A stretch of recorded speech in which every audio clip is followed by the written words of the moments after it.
Ada sebuah kisah ya ikhwah yang disebutkan oleh Imam Az-Zahabi rahimahullah fi Siyar A'lamin Nubala, yang menceritakan kisah pernikahan putri dari salah seorang tabi'in yang bernama Sa'id ibn Musayyib. Dan Sa'id ibn Musayyib ini min akbari at-tabi'in, di antara ulama tabi'in, ulama kibar tabi'in. Antum tahu salah satu di antara sebab hadis itu menjadi lemah jika dia mursal. Mursal artinya sahabat jatuh, langsung tabi'in meriwayatkan dari Rasulullah sallallahu alaihi wasallam. Namun jika hadis-hadis mursal diriwayatkan oleh Sa'id ibn Musayyib diterima oleh para ulama kita.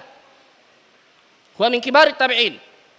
Ya, Sa'id ibn Musayyib murid dari Ibnu Abbas radhiyallahu anhuma. Bayangkan ya ikhwah, beliau pernah didatangi oleh salah seorang raja, Abdul Malik ibn Marwan, untuk melamar putrinya.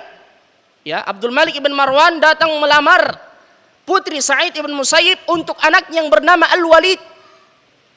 Bayangkan, dilamar oleh seorang raja untuk anaknya, dan anaknya adalah seorang pangeran. Tapi Sa'id ibn Musayyib mengatakan, tidak, saya tidak menerima pinangan dan lamaran Anda. Allahu Akbar. Inilah seorang ayah yang berakal. Jangan jual anak Anda. Ya, dia lebih berharga dari segala-galanya.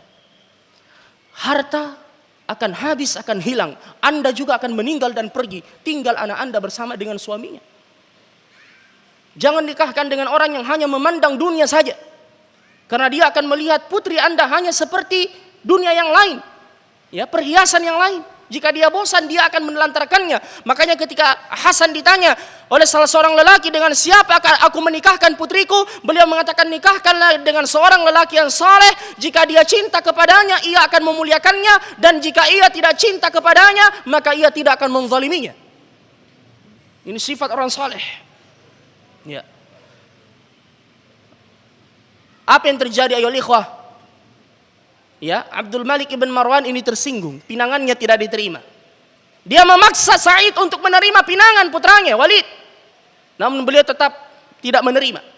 Ya. Sampai beliau dicambuk dengan 100 cambukan. Namun beliau tetap mengatakan tidak. Ya. Allahu Akbar. Dan di suatu hari ketika Sa'id ibn Musayyib rahimahullah berada di majelisnya, dan beliau kehilangan salah seorang muridnya, ya, yang bernama Kathir, ya, Ibn Abi Wada'ah, salah seorang murid yang bertakwa, yang saleh. Dan ketika Kathir ini datang kembali di majelis gurunya Sa'id, Sa'id bertanya, ya Kathir, dari mana saja engkau? Mengapa beberapa hari engkau tidak hadir di majelis? Apa kata Kathir? Wahai guruku, istriku meninggal dan saya sibuk mengurus jenazahnya. Apa kata Sa'id? Ya Kathir, mengapa engkau tidak beritahukan kepada kami sehingga kami datang untuk bertakziah kepadamu? Dia meminta maaf. Sa'id kemudian bertanya, ya Kathir, maukah engkau menikah lagi? Kathir mengatakan, ya guruku, wahai guruku, siapa kegerangan yang ingin menikahkan putrinya denganku? Saya tidak memiliki harta kecuali 2 atau 3 dirham. Apa kata Sa'id? Saya yang akan menikahkanmu dengan seorang wanita. Setelah majlis berlangsung, ayyuhal ikhwah, Kathir tinggal, beberapa murid beliau Sa'id juga masih tinggal. Beliau berkata kepada Kathir, saya menikahkan engkau dengan putriku dengan mahar yang engkau miliki tersebut. Allahu Akbar. Saat itu juga, ya, tidak ada lagi istilah misalnya, kenapa cepat sekali dikasih kawin, baru-baru meninggal istrinya, tidak setianya. Kan biasa begitu. Ya, biasa dia mengatakan bahwasanya jangan langsung menikah setelah istrimu meninggal. Ya. Tunggulah beberapa bulan. Ya. Ya. Jangankan ayyuhal ikhwas sudah meninggal, masih hidup boleh. Apalagi sudah meninggal. Ya. Rahimahullah. Walaupun terkadang adat juga harus memang diikuti dan perasaan. Tidak mengapa, labas. Tapi dari sisi hukum syar'i tidak mengapa. Ayo ikhwah. Ya. Kembalilah Kathir ini dengan penuh kebahagiaan ke rumahnya, dan dia dalam keadaan berpuasa pada waktu itu. Menjelang waktu maghrib. Ya. Beliau bersiap-siap untuk berbuka. Hidangannya roti dengan minyak. Tiba-tiba pintu diketuk. Beliau bertanya, man, siapa? Orang yang mengetuk pintu mengatakan, Sa'id. Katsir mengatakan, Sa'id siapa ya? Adakah Sa'id yang lain di kota Mekah ini? Yang beliau tahu cuma Sa'id ibn Musayyib. Yang kurang lebih 40 tahun, ya dia tidak pernah luput salat berjamaah di masjid. Ya, yang tidak pernah berada di saf yang kedua, kalau tidak jadi imam berada di saf pertama. Ya. Akhirnya dibuka. Katsir mengatakan mungkin dia mau datang untuk membatalkan pernikahan yang tadi. Dibukalah pintu.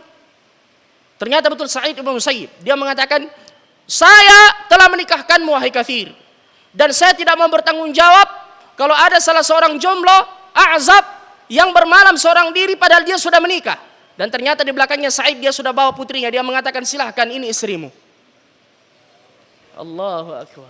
Assalamualaikum. Pergilah sang mertua. Sa'id ini tidak tahu mau buat apa. Ya. Ya. Tidak tahu mau berbuat apa. Akhirnya dia naik. Ya ke atas. Ya loteng. Dia seru tetangga-tetangganya. Datanglah para kaum wanita. Ya bersama. Ya dengan para ibu-ibu. Diceritakanlah apa yang terjadi. Ibunya Katsir ini kemudian datang dan mengatakan, wajahmu haram untuk melihat wajahku. Ya Katsir, jangan engkau menyentuhnya kecuali setelah 3 malam. Ibunya berkata seperti itu. Apa yang dia lakukan oleh sang ibu? Dia berusaha untuk kemudian ya menguatkan wanita tersebut. Dan dia wanita salehah, Masya Allah.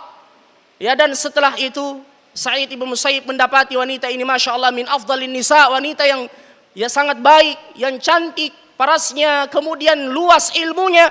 Bahkan ketika Katsir hendak berangkat ke majlis gurunya Sa'id, wanita ini mengatakan mau kemana? Dia mengatakan mau ke majlis Sa'id untuk mendengarkan hadis. Wanita ini mengatakan, ketahuilah semua ilmunya Sa'id ada sama saya. Penghafal Al-Quran, alimah, faqihah. Subhanallah. Dan sebulan kemudian dia pergi ke majlis gurunya. Ya Sa'id mengatakan mohon maaf jika ada kekurangan. Dan dia memberikan 20.000 dirham. Dia mengatakan silahkan ambil ini gunakan ya untuk menafkahi istrimu atau cari pekerjaan. Allahu Akbar. Jadi itu bukan aib. Saya tanya antum wahai para jomblo. Mau enggak mertua-mertua seperti ini? Ya. Ingat antum nanti ayyuhal ikhwah akan menjadi calon-calon mertua. Ya. Kalau antum sudah jadi ya calon mertua, lakukan seperti yang dilakukan oleh Sa'id ibn Musayyib insyaallah. Cari lelaki saleh, ya. Ya. Dan sekarang ini Allahul musta'an, jika yang datang itu melamar adalah seorang pemuda, ditanya, yang pertama ditanya adalah apa kerjanya, berapa gajinya? Ya. Ya gajinya sekian, dia kerja di sini. Subhanallah. Tapi ada kekurangannya Pak. Apa itu? Dia belum salat. Ya, apa dia bilang masuk pajak mutomatu tuh. Terima saja salat gitu nanti. Salat gitu. Terima saja. Yang penting sudah bagus mapan hidupnya. Tapi kalau yang datang, siapa dia? Ya dia seorang guru mengaji. Gajinya pas-pasan, bahkan terkadang tidak dibayar. Tidak ada yuran yang masuk. Tapi bagus mengajinya dan rajin salat. Ya. Terkadang dia mengatakan anak saya belum siap dikasih makan Al-Quran. Padahal mestinya dia mengatakan dapat jitu nanti pekerjaan. Sebagaimana yang pertama salat jitu nanti.